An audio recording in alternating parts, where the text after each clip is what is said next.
Welcome, the Lord's chosen. Some people don't just want to see you fall. They want to build the staircase that makes you trip. Chosen ones, let's be real. Some of you weren't just lied on. You were strategically framed. They didn't just throw dirt on your name. They held a whole construction meeting about how to bury you under it. But here's the plot twist. The same shovel they used for your downfall ended up digging their own grave. It's wild when you think about it. Statistically, false accusations are one of the most effective tools for social assassination. And yet every time they tried to finish you, the evidence kept finishing them. They planned your mugshot, but heaven had you posing for a miracle instead. See, when you carry divine purpose, attacks stop being random. They become rehearsed scenes in a movie they didn't realize you're the main character in. They tried to make you a criminal in a story where you were actually the correctional officer of truth. And the funniest part, they thought they were the directors of your downfall, but they forgot the script was never in their hands. Number one, they mistook your testing season for a trapping season. They thought life was punishing you when in reality, life was preparing you. What looked like chaos was divine construction. They saw setbacks and assumed you were slipping, but they didn't know the pressure was part of the proof that you were chosen. When you're called for something higher, life doesn't hand you ease. It hands you evidence that you can't be broken. They thought they were orchestrating your downfall, but they were actually funding your training ground. Every betrayal, every false accusation, every setup was an exam that revealed your endurance. You didn't just pass the test, you outgrew the classroom. They set traps, thinking you'd react emotionally, expose yourself, or break down publicly. But instead you responded with a level of calm that confused hell itself. You didn't chase rumors or beg for validation.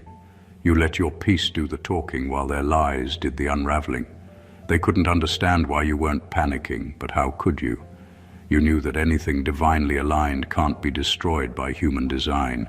They thought the season of trials was your punishment for daring to be different, but it was the process that separated you from the ones who only look anointed. Real power is never proven in comfort.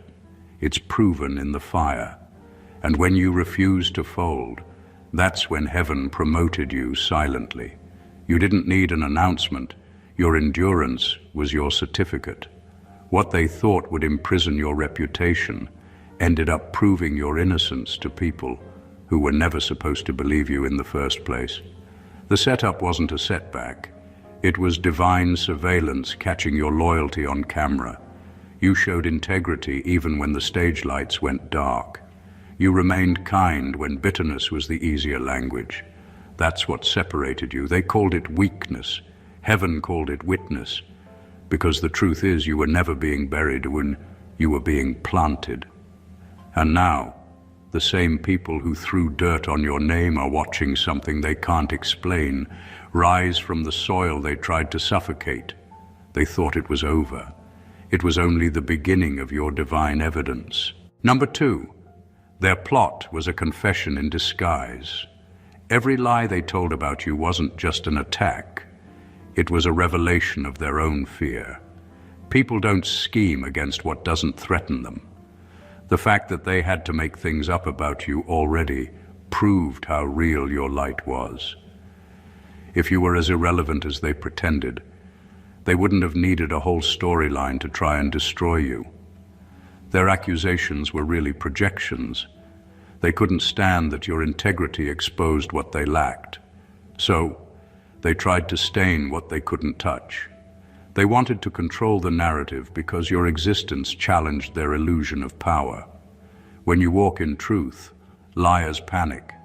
They start to create false realities to make themselves feel important again. That's why the setup wasn't random. It was a mirror. It showed you who was secretly jealous, who was quietly competing, and who was waiting for your fall so they could finally feel tall. They didn't know that their plotting was actually confessing, not with their mouths, but with their actions. The more they tried to frame you, the more they exposed how threatened they were by your peace. Their lies revealed the truth about them. You didn't have to clap back or explain yourself because their behavior did all the talking. Every rumor was an accidental admission of guilt. Every smear campaign was proof that they studied you more than they prayed for themselves. They couldn't find dirt, so they manufactured mud. But here's what they didn't expect. Fabricated stories have expiration dates. Truth might walk slower, but it always outlives deceit. You became the living evidence of how divine protection works. When God is for you, even lies start working as your marketing. The same words meant to destroy your name ended up amplifying your purpose. People started paying attention, not because of the rumors, but because of how gracefully you carried yourself through the storm. They tried to expose you, but they only exposed that they were obsessed with you. They wanted to assassinate your character, but they accidentally gave you credibility. Every false report they wrote became a divine receipt, showing that what's real doesn't crumble under accusation. It shines brighter through it. Number 3, the trap exposed who was willing to lose their soul just to win against you. When people can't match your grace, your discipline, or your calling, they start reaching for shortcuts that cost them their integrity. They were so desperate to see you fall that they stopped caring about how far they had to sink to make it happen. That's what the setup really revealed. It wasn't about you going to prison. It was about them already being imprisoned by envy, bitterness, and obsession. You became their fixation, and they traded their peace just to feed the illusion of control. In their minds, if they could tarnish your name, they could silence the discomfort your presence brought. Because you didn't have to say anything. Your growth already reminded them of everything they refused to become. They wanted to drag you down to prove that light and darkness were equal, but it never worked. The more they schemed, the more heaven made it clear who was chosen and who was pretending. The plot didn't destroy you. It exposed the spiritual poverty they'd been hiding behind their smiles. You learned more in that season than any book could have taught you. You saw who had a price tag on their loyalty and who was willing to betray you for an audience. The same people who acted like they loved you couldn't resist the opportunity to join the crowd against you. That's when you understood loyalty doesn't show up when it's convenient. It shows up when it's costly. You watched people sell their character for gossip, attention, or a false sense of victory, not realizing they were writing their own judgment in the process. The setup was never meant to expose your flaws. It was meant to expose their hearts. You walked through that fire clean, but they came out burnt by their own deceit. They thought they were testing your strength, but it was actually heaven testing their conscience. And the truth is, they failed miserably. You didn't just survive the trap, you graduated from it. Because after you've seen how far some will go to destroy someone who never wronged them, you start to understand that the real prison isn't behind bars. It's living every day haunted by what you did to an innocent soul. Number 4, they didn't know you were built for the cross-examination. They thought their lies would crush you, that the pressure would make you stumble or say something to incriminate yourself. But what they didn't understand is that when your life is rooted in truth, even interrogation becomes confirmation. Every false claim they threw at you only revealed how solid your foundation was. They expected you to fold, but you stood tall, not because you rehearsed your defense, but because you were your defense. Your consistency spoke louder than any statement you could have made. They tried to turn your name into a headline and your peace into evidence. They wanted to corner you into reacting, to make you look guilty just for existing. But you refused to perform for their accusations. You knew your silence wasn't emptiness, it was strategy. Because when your conscience is clean, time becomes your lawyer and truth becomes your witness. They didn't realize that the courtroom they built wasn't for your conviction. It was for their exposure. The more they tried to question you, the more they testified against themselves. Your life had receipts they couldn't erase. You'd already been through too much to be shaken by gossip or manipulation. You didn't need to fight to prove you were right. You just needed to keep walking, and every step became undeniable evidence. What they meant for humiliation became your public vindication. Their lies couldn't hold up under divine cross-examination, because truth doesn't flinch when it's tested. Lies need maintenance, truth doesn't. In the end, they realized you weren't the one on trial and their character was. Your integrity made their deceit look cheap. Your peace made their chaos look desperate. They thought they were writing your ending, but they were actually documenting your resilience. And when the smoke cleared, you didn't just walk away free. You walked away wiser, quieter, and sharper, because now you know that when you're built on truth, you don't have to argue with liars. You just let time call the witnesses, let God run the court, and let your life deliver the final verdict. Number 5, they wanted you in chains because you operate like a free man in spirit. You carry a kind of freedom that can't be earned through status, money, or manipulation. It comes from surviving things that should have broken you. You walk with peace they can't counterfeit, confidence they can't copy, and self-control they can't decode. You don't move like someone waiting for approval. You move like someone who already has permission from heaven. And that's what made them uneasy. Your freedom exposed their bondage. Your calm reminded them of the chaos they've normalized. You were never the one they truly hated. It was what you represented. You showed them what it looks like to live untamed by fear, to choose purpose over popularity, and to rise without permission. That kind of independence terrifies people who only know how to exist through control. They couldn't cage your body, so they tried to cage your name. They couldn't restrict your movement, so they tried to restrict your image. They wanted you labeled, confined, and defined by their version of events. Because if they could rewrite your story, they wouldn't have to confront their own. But your spirit refused to bow. You didn't crumble under gossip or manipulation. You understood that real freedom doesn't need validation. It thrives in quiet rebellion against every attempt to contain it. That's why they couldn't stand you. Because you were proof that power doesn't come from position. It comes from authenticity. You didn't wait for their system to celebrate you. You kept building, kept shining, kept walking in your own authority. You didn't need a title to lead or an audience to be impactful. That's what made them see you as a threat. They called your confidence arrogance and your peace indifference, but deep down, they knew it was something they couldn't imitate, spiritual sovereignty. You were moving on divine license while they were still begging for permission slips. So they tried to criminalize your calling, but heaven doesn't recognize their laws. The truth is, they didn't want justice. They wanted control.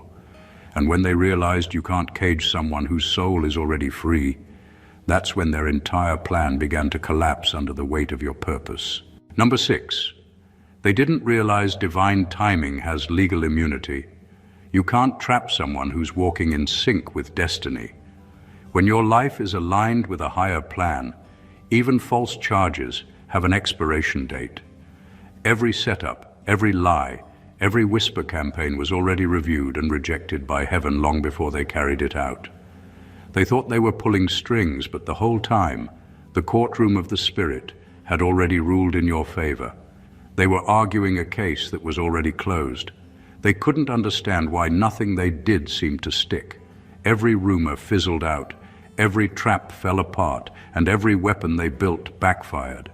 It wasn't luck, it was jurisdiction.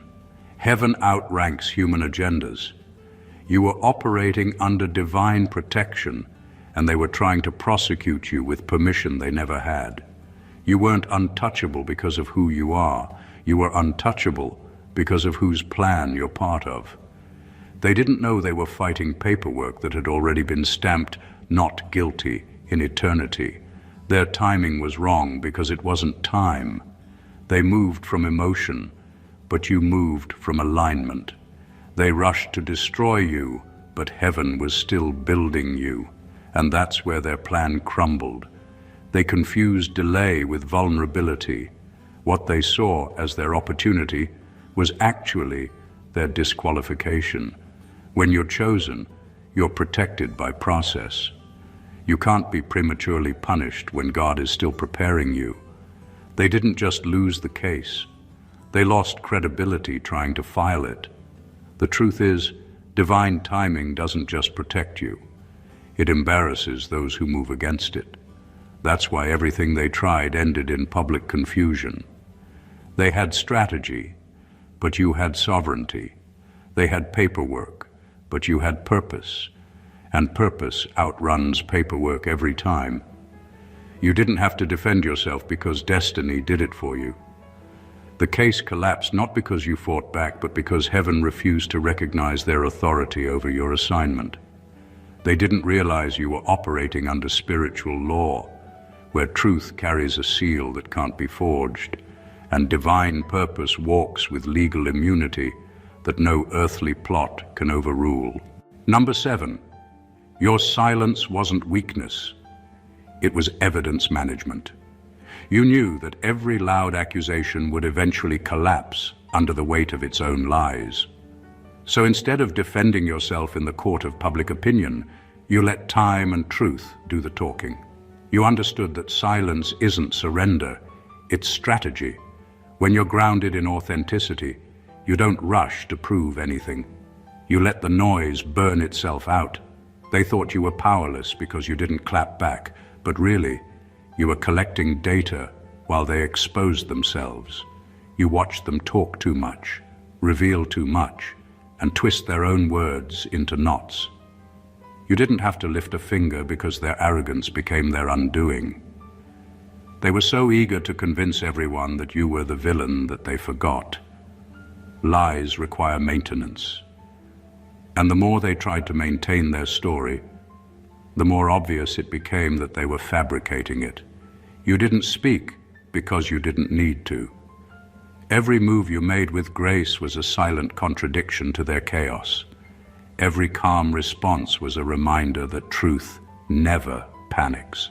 Silence was your armor, and patience was your weapon. You weren't avoiding confrontation, you were preserving your peace. You understood that reacting to every rumor gives it oxygen, and you refused to breathe life into their narrative. That's what confused them. They were expecting drama, but you gave them discipline. They mistook your restraint for fear, not realizing it was divine composure. You were protecting the evidence, your character, your consistency, your fruit, because real proof doesn't come from words, it comes from results. Heaven was documenting everything they did while they were too busy performing. Every lie became another entry in their own judgment file. When the time was right, truth surfaced naturally, and your silence spoke louder than any defense ever could. The same mouths that mocked your quiet now whisper your vindication. You didn't win by shouting, you won by standing still. That's the kind of victory that humiliates the enemy, when the proof of your innocence shows up without you ever having to announce it. Your silence wasn't weakness, it was wisdom waiting for the perfect moment to speak. And when it did, it cleared your name with divine precision. Number 8, they forgot you're protected by spiritual surveillance. Nothing they said or did ever went unnoticed. Not one whisper, not one lie, not one hidden agenda. They thought their schemes were private, but heaven had front row seats to every conversation. The same divine justice system that watches over your purpose was silently recording every detail, every plot, every betrayal. You didn't need to eavesdrop, investigate, or retaliate, because the evidence was already being collected by forces far greater than you. That's why you could rest. Your protection wasn't manual, it was automated. While they were busy building traps, they didn't realize they were being monitored by divine intelligence. You didn't have to shout, "God sees me," because the results spoke for themselves. Every move they made against you became part of a spiritual case file. That's why, when it all came crashing down, the timing felt surgical. The exposure wasn't random, it was scheduled. Heaven never rushes, but it never forgets either. You were never unprotected. The system just waited until the evidence was complete. They thought they had the advantage because they operated in the dark, but that's where they miscalculated. Light doesn't chase shadows, it simply exposes them when it's time. You weren't paranoid, you were patient. You understood that divine justice doesn't need public defense. It works quietly, then strikes unmistakably. That's why everything done against you in secret eventually became public knowledge. Every lie that spread in whispers came back as an echo of truth that cleared your name without you saying a word. The beauty of spiritual surveillance is that it doesn't just record actions, it reveals motives. So when your vindication arrived, it didn't just prove what happened, it exposed why they did it. That's the kind of justice human systems can't replicate. You didn't need revenge because heaven's documentation never loses a file. The same people who thought they got away with it are now living in quiet discomfort, wondering how everything they hid started coming to light. That's what happens when divine order gets involved. The truth comes out in high definition, and those who moved against you learn too late that nothing done in the dark stays unseen by God's surveillance. Number 9, they tried to use the law to punish what they couldn't control. When they couldn't intimidate you emotionally or break you mentally, they turned to systems and rules, hoping authority could do what manipulation couldn't. They wanted the law to become their weapon, to twist justice into vengeance. But what they didn't understand is that divine order outranks every courtroom, every badge, every man-made penalty. You weren't walking under their jurisdiction. You were walking under heaven's. And when heaven has claimed you, no document, no accusation, no earthly verdict can override what's already been decreed in the spirit. They wanted to make your peace illegal. Your confidence, your voice, your purpose, all of it became a problem they wanted regulated. They couldn't control how unbothered you were, how unbreakable you'd become, or how far your name was rising despite their campaigns. So they tried to criminalize your calling. They tried to label what they couldn't define and restrict what they couldn't contain. But that's where they lost. Because when divine law is in place, everything built on deceit becomes self-destructive. Every paper they filed out of spite turned into evidence against them in heaven's court. The funny thing about false reports is that they don't disappear. They echo. Every lie they wrote down became a prophecy of their own exposure. They thought they were writing your sentence, but they were actually drafting their own downfall. That's what happens when people try to manipulate systems meant for justice. The system starts rejecting them. What they intended to use as a cage for you became a mirror that showed exactly who they were. They wanted you branded as guilty, but the truth branded them as corrupt. You didn't have to argue, panic, or beg for fairness because divine law doesn't miss a thing. What's built on truth will always outlast what's built on deceit. They used paperwork, you had purpose. They had signatures, you had sovereignty. In the end, the same system they tried to use against you had to bow to the truth written over your life. And while they scrambled to control the narrative, you stood untouched. Not because man freed you, but because heaven never allowed their verdict to stand. Number 10. The setup was the audit of your integrity. When life tested you in that storm, it wasn't to expose weakness. It was to confirm that your character could withstand inspection. You can fake kindness in comfort, but you can't fake righteousness under pressure.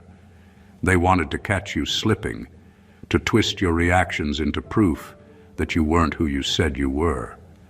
But you didn't take the bait. You didn't lash out, lose your temper, or compromise your values just to defend yourself. You stayed grounded, even when everything around you was shaking. That's what shook them. Your peace under attack became the evidence they never expected. They were hoping the pressure would reveal hypocrisy, but it only revealed holiness. You didn't just talk integrity, you lived it when it was inconvenient. You kept showing grace when you had every reason to retaliate. You stayed honest when lying would have been easier. That's when heaven marked your record as clean, not because you were perfect, but because you stayed real.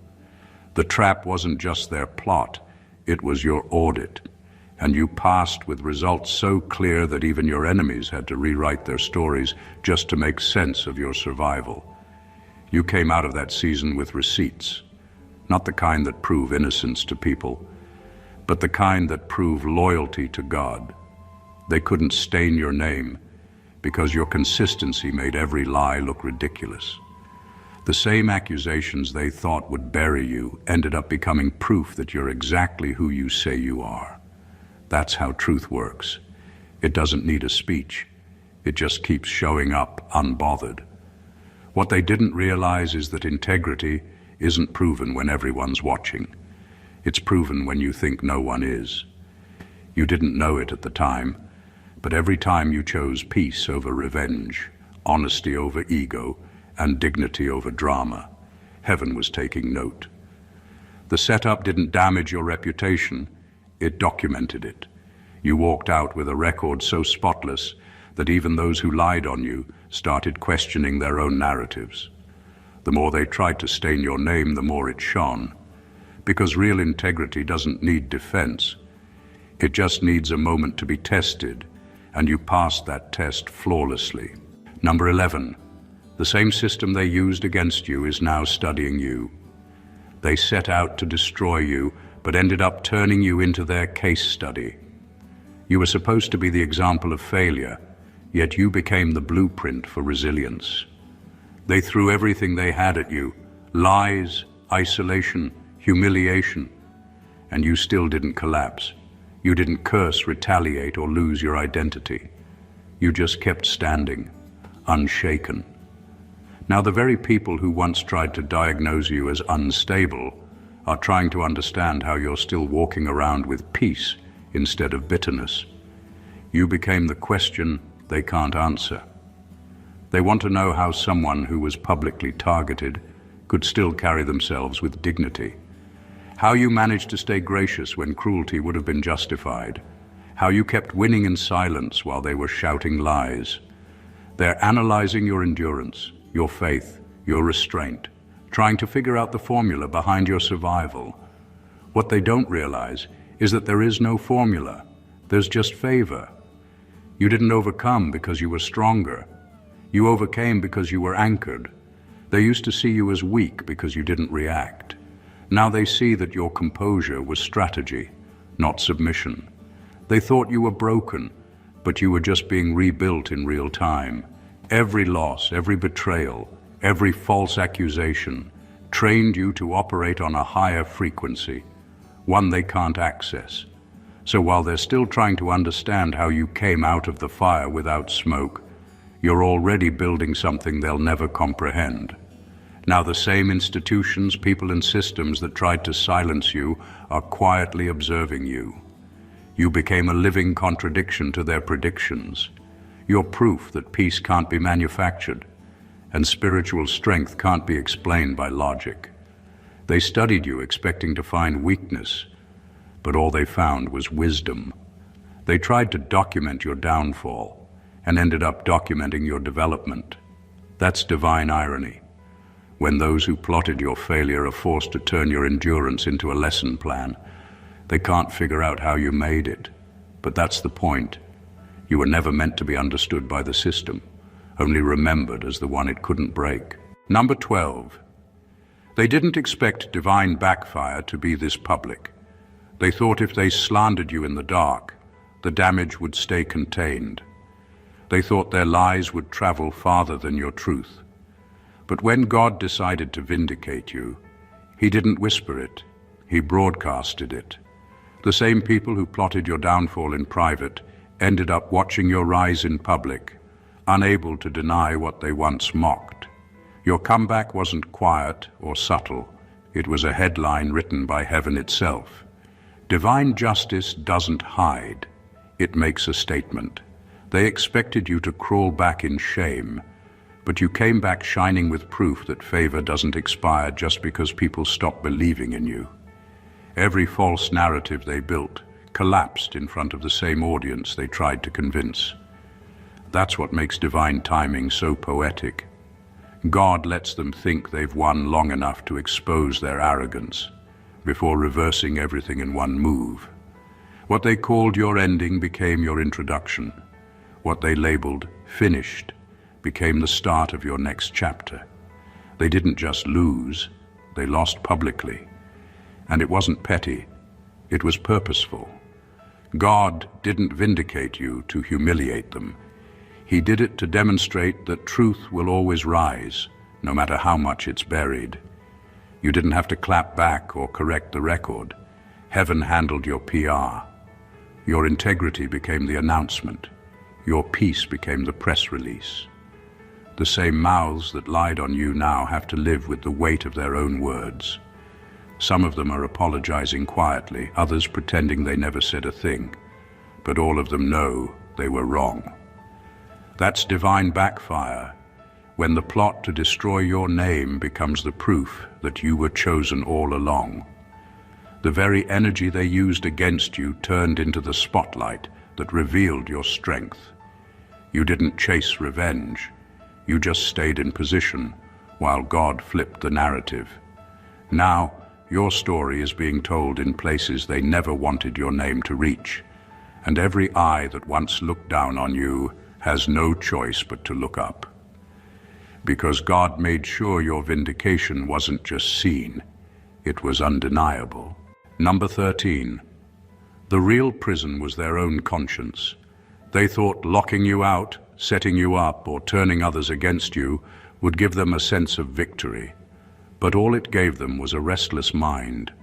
They tried to cage your life, but ended up trapping themselves in the one cell that has no door. Guilt. They can't outrun what they did. Every time they smile in public, that quiet voice inside reminds them of the truth they buried. Every time they try to celebrate their win, their soul whispers, "You know what you did."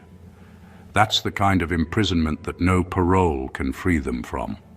They thought if they could damage your name, they'd sleep better at night. Instead, every time they close their eyes, they see the evidence of their betrayal. They can't pray without guilt choking the words. They can't rest without memories replaying what they tried to erase. The same scheme that was supposed to humiliate you ended up haunting them, because no one escapes divine justice, not even the ones who look like they've moved on. They might appear unbothered, but inside, their peace has been confiscated. You didn't have to curse them. Their own actions became their punishment. That's how spiritual law works. You don't need to wish karma on anyone when truth already knows their address.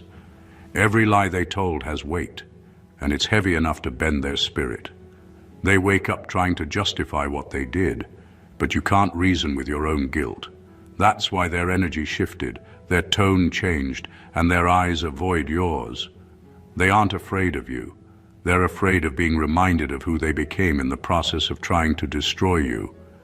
You walked free because your heart stayed clean. They walked away in chains because theirs didn't. That's the real plot twist. They tried to sentence you to ruin, but their conscience became their courtroom. No judge, no jury, just endless reminders that they traded peace for pride. And that's the cruelest sentence of all. Living every day knowing the person you tried to destroy is still thriving, while you can't even find peace in your own reflection. Number 14. You weren't meant to prove your innocence. You were meant to redefine justice. What happened to you wasn't just personal, it was prophetic. You were chosen to challenge a broken system, not through rebellion, but through endurance. They wanted to make you the example of defeat, but heaven turned you into the standard of divine justice. Your situation exposed how easily truth can be manipulated, how quickly lies can travel, and how silence can be mistaken for guilt. Yet through all of it, you stood your ground without compromising your soul. That's what shifted the balance. You didn't fight for fairness, you embodied it. Heaven used your story to show that real justice isn't about punishment, it's about revelation. You didn't just survive corruption, you unmasked it. You became living proof that the same system meant to bury you can't operate correctly when divine order intervenes. Every accusation became a lesson. Every betrayal became a headline for awakening. The people who once believed the rumors are now questioning everything, not because you argued, but because your peace became undeniable evidence. You weren't there to prove who was wrong. You were there to prove what was right. The process broke illusions. It revealed that justice can't be manufactured by emotion or politics. It has to be aligned with truth. And that's exactly what your presence forced. Your case, your name, your silence, all of it became a blueprint for divine correction. You didn't just get vindicated, you shifted atmospheres. You made people rethink what integrity looks like when under fire. You turned their weapon into your witness. What they meant as humiliation became holy documentation that no one can fake purpose and survive the test. They thought they were exposing you, but you were actually revealing them. And in doing so, you restored balance. You didn't just walk away cleared, you walked away crowned. Because justice in your story wasn't about courtroom verdicts, it was about divine visibility. You were never the accused, you were the assignment. The trap became testimony, and your endurance became the new definition of what righteousness looks like when the world tries to rewrite truth. Every scheme, every whisper, every shadow that moved against you has now become part of your evidence, not against you, but for you. What they meant for your destruction, heaven rerouted into your documentation. You are walking proof that divine justice doesn't need a courtroom, a lawyer, or a witness. Because when God is for you, he becomes all three. They tried to make you the headline of scandal, but heaven rewrote your story as a masterclass in survival, integrity, and spiritual authority. You didn't just outlast the setup, you outgrew the system that birthed it. You see, chosen ones are never sent to blend in. They are sent to expose patterns. You weren't just attacked, you were audited. You weren't just accused, you were appointed. The entire experience was designed to strip away illusion and reveal divine order in motion. What looked like chaos was calibration. What looked like betrayal was initiation. They thought they were crafting a downfall, but heaven was drafting a destiny. Every false testimony, every attempt to smear your name, every silent battle you endured, all of it became part of the divine record that proved your calling was untouchable. And now look at the turnaround. Those who plotted your ruin are living in the echo of their own lies. The very systems that tried to silence you are now referencing you. The same people who said you'd never recover are quietly watching your resilience redefine what recovery even means. That's not luck, that's law, divine law. The law that says no weapon formed against you shall prosper, not because the weapon won't be formed, but because it can't function in the presence of divine assignment. You were never meant to fit into their idea of justice. You were meant to redefine it. You didn't need to defend yourself because heaven already issued your verdict. Innocent, anointed, unstoppable. You are not a victim of setup. You are the proof that setups can't override sovereignty. So when they ask how you made it through, tell them, I didn't fight for survival. I stood in alignment. Because when you're aligned with purpose, even prison plots become platforms, and every accusation becomes an announcement of your calling. If this message spoke to your spirit, make sure you subscribe to the channel, like the video, leave a comment, and share this with someone who needs a reminder that divine justice is never delayed, only perfectly timed. Your story isn't over, it's just entering the chapter where vindication goes viral. Stay blessed always.